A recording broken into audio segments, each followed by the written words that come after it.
Is your door locked? Put on headphones. It's about to get steamy.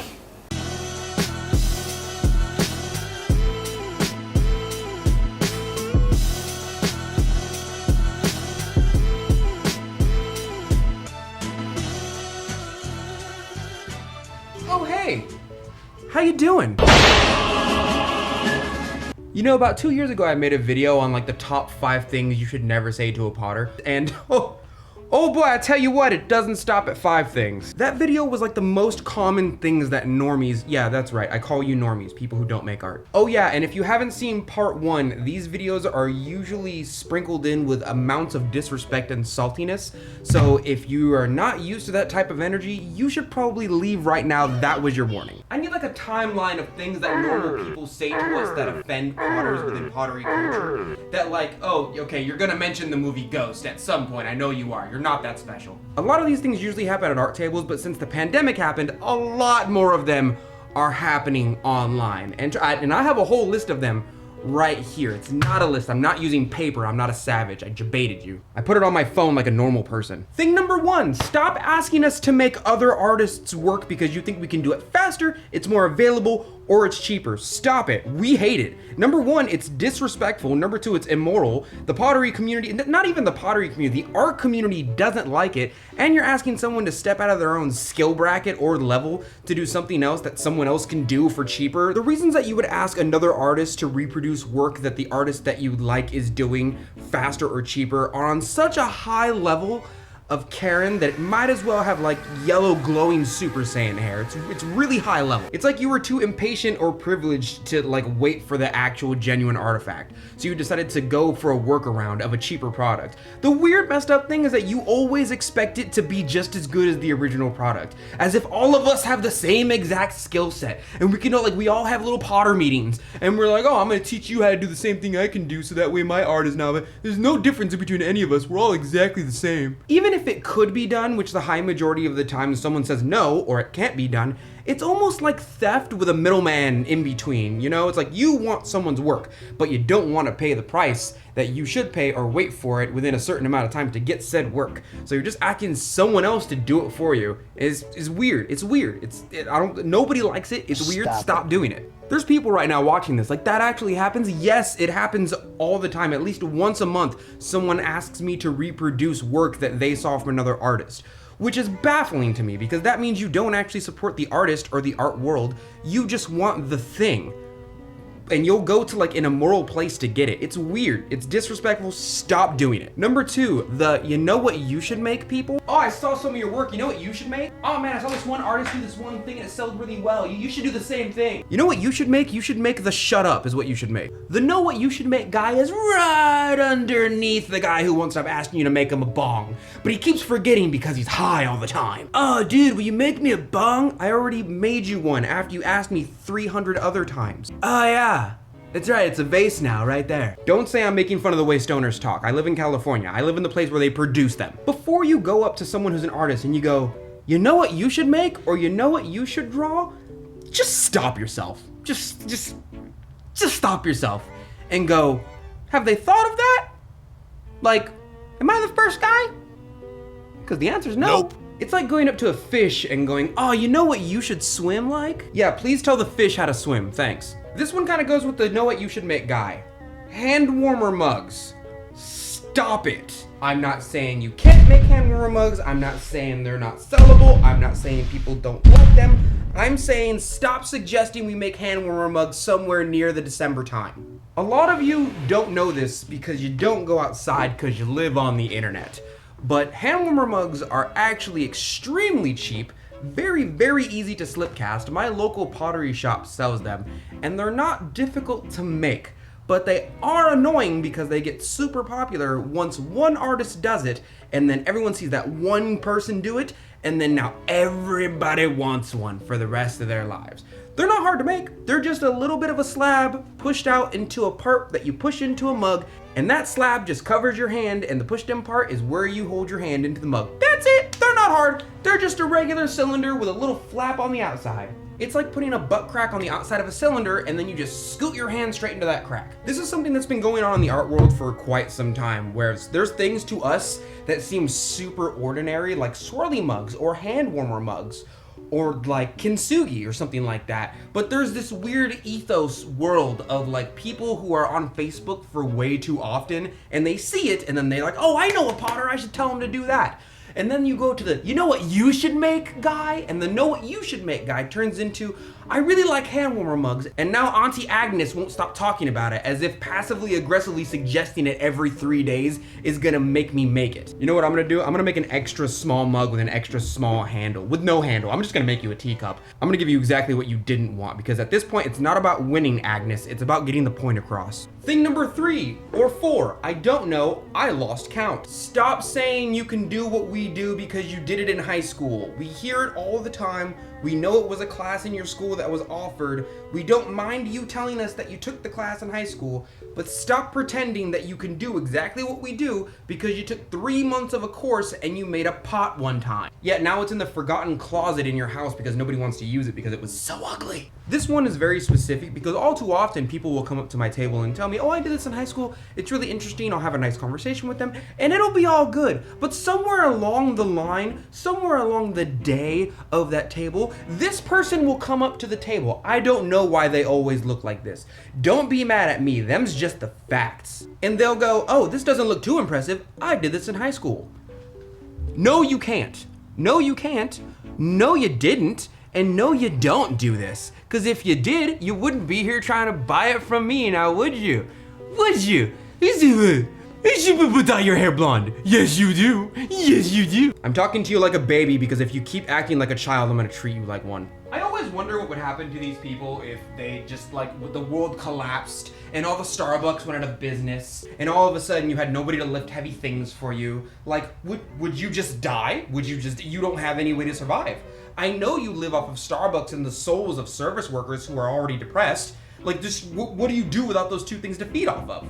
This one's just for me. Come here. I said this in the last video. Come here. Come here. Especially if you don't do pottery. Come here. Come here. I want to tell you something. Come really close to the camera. Stop asking us about the movie Ghost. Stop it. Stop it. I'm actually glad that this generation has no. I have a sous chef at my job because for my 9-to-5 job, I'm an actual chef. I asked my sous chef the other day, do you know what the movie Ghost is? This man's 19 or 20. He has no idea. I was elated. I was so happy. Oh my God, it was the greatest thing ever because we're reaching a generation of people who will no longer mention the movie Ghost to potters just because they have no idea about that movie. But we're still in the generation where the people who won't say, oh, you're a potter, have you seen the movie Ghost? Haven't died off yet. It seems morbid, but it is a silver lining. If you ever see a potter and you think about mentioning the movie Harry Potter or the movie Ghost, they're not gonna talk to you anymore, guaranteed. There's 2 things that you can say or do to a potter that will make them never talk to you again, and one of them is mention the movie Ghost. We'll never talk to you again if you mention it. If you say, oh, I've seen the movie Ghost, most of us at this point just pretend like we're dumb, like we're dumb. We're just like, oh no, we've never seen that movie, what's it about? Oh, okay, so the ghost is Whoopi Goldberg? Wait, so you're telling me there's a scene with somebody doing pottery? Do they use the holes of the kiln or is it just the wheel? Why is there a guy named Patrick in the movie? Why would you have somebody named Patrick? Hold on, so they're doing sexy stuff with a ghost on the wheel? This is confusing. This is a dumb movie. I don't know why you mentioned this to me. When you say it, it sounds like a normal movie, but the way you're explaining it is that you were watching Ghost and there was like just a piece of pottery in the corner and that's all you're fascinated with is the pottery. Let's talk about the previous thing. You've been watching Ghost. This one here is more of a personal one, but I feel like every potter has experienced this somewhere in their life. When you first start pottery, you're bad, okay? We're not gonna lie to each other. We have mirrors, we can see ourselves. Our work is really bad when we first start. But at the point where we get good or we get somewhat proficient, don't use our work as a change jar.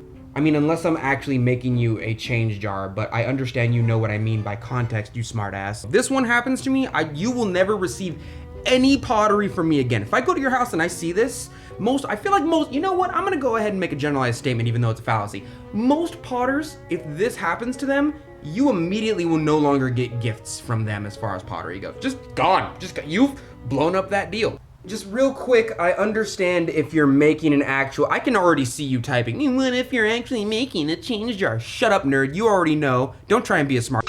I know you gave it to me as a present and it was really, and I know you meant it sentimentally, but you know, sometimes I put change in it, sometimes I put little knickknacks. Sometimes I put little, you know, sometimes I put my keys in there, sometimes I put little pins, little things I find around the day. Okay, yeah, just let me see that real quick. Let me see that. It's nice. It isn't, I remember this glaze. It's actually really nice. Yeah, you know what else you put in it? Now you don't put anything in it because it's destroyed. I actually broke something for that bit. Just like you broke my heart. This one happens to almost every single functional ceramicist who's ever had a table in their entire lives. Stop telling us to make bigger handles or smaller handles. Every person who comes up to the table has a preferred size for the handle of their mug, and every single person assumes that the general population of people enjoys their size of handle of mug. It's not true. Just because you like to hold your mugs like this doesn't mean you need a smaller handle. And just because you like to hold your mugs with your hand all the way through the handle, not even using the handle by the way, which means you don't need one, doesn't mean you need a bigger handle. Like unless I have an extremely tiny handle, you don't need a bigger handle. You're lying to yourself. And you know what the weird thing is? You know what the preposterous thing is? Once I give in and I make a bigger handle for these people, they don't use the handle. It's just people who want to put their whole hand through the handle of the mug, and they want to hold it like this. I call them mug cuddlers. They're very annoying. The same thing they do with a handle when cuddling the mug is the same thing they do with a cup with no handle on it. They just want the handle for stability. They're not even using the handle to handle the mug. We are gonna make our handles whatever size we want. And every single time you suggest that we make a different size handle or that we make them bigger or smaller, we just fake it. We just go, oh, okay, I'll think about that. Thank you. Thank you for your suggestion. Oh my God, thanks. It's such a good suggestion. Oh my God, I'm not doing it. The messed up thing is these people don't even realize what they're doing. They have no idea. They just ask for a bigger handle and then I watch them. I watch them not use the handle for what the handle is intended for. They're the same people who ask for like large drinks, but they constantly leave a little bit at the bottom of the cup when they throw it away or leave it out. Just get a medium drink. You're bad. You know what you're doing. You're heavily aware of what you're doing. But when someone points it out to you, you're like, you're trying to shame me. I'm not shaming you. Your behavior is actually shameful and I'm just pointing it out. You feel shame for what you're doing because it's not okay to do. I'm pointing it out. If I was bringing other people here and telling you, oh, hey, everybody, come over here and shame this person, that would be shaming you. But I'm telling you on a personal level right now, as a potter who's been in the game for a second, we're not gonna make bigger handles for you. We're just not. I might start making small handles actually just to get rid of you at my table. This is the last one and it's probably the most common one, but it's the least infuriating one because most potters by like year 2.5 understand why this is a thing. We get it, you like the color blue. We know. They're normie colors. They're the most appealing colors to the general populace. The most liked color in the world is blue, so whenever you go to a table, there's always at least 1 or 2 nerds who are like, do you have this, but in blue? No, all the blue stuff sold because you were too late, number 1. It sold because we realized that a bunch of you normies love the color blue. Liking the color blue is kind of like whenever I hear somebody's name and it's the most base name ever. It's like being named John or Bob or like the name Muhammad. There's such common names in the world that whenever I hear them, I think to myself, okay, so your parents were either so extremely traditional on one end of the spectrum or they have no creativity whatsoever. Or they have no creativity whatsoever. Imagine slapping cheeks with somebody and he's like, say my name. And she's like, oh, Bob. Theodore, hit it right. Yes, Gwyneth, I'm getting up in there. What shall we name our child? Bob. I'm gonna let you in on a little secret, okay, you normie?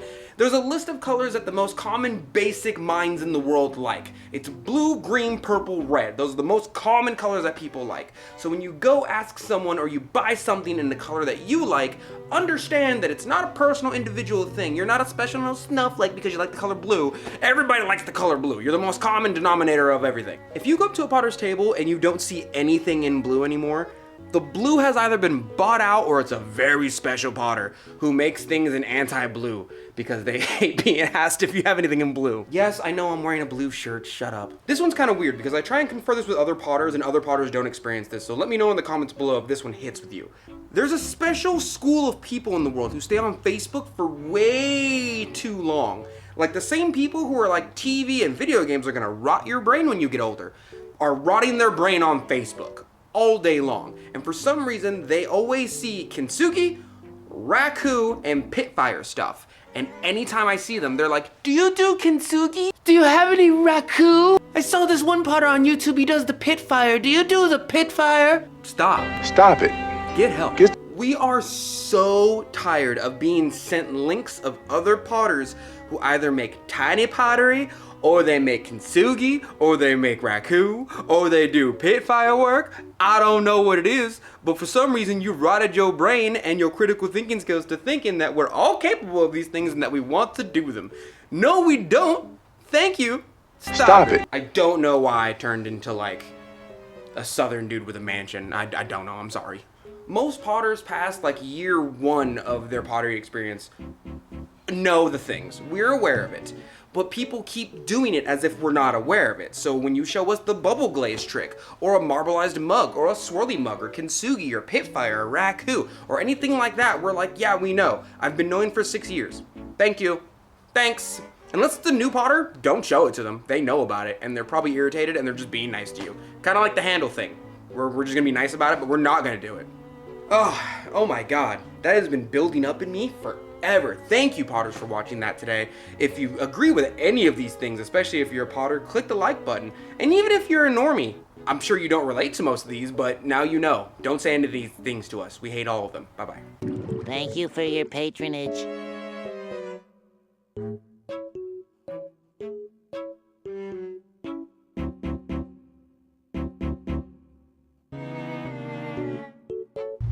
Bob!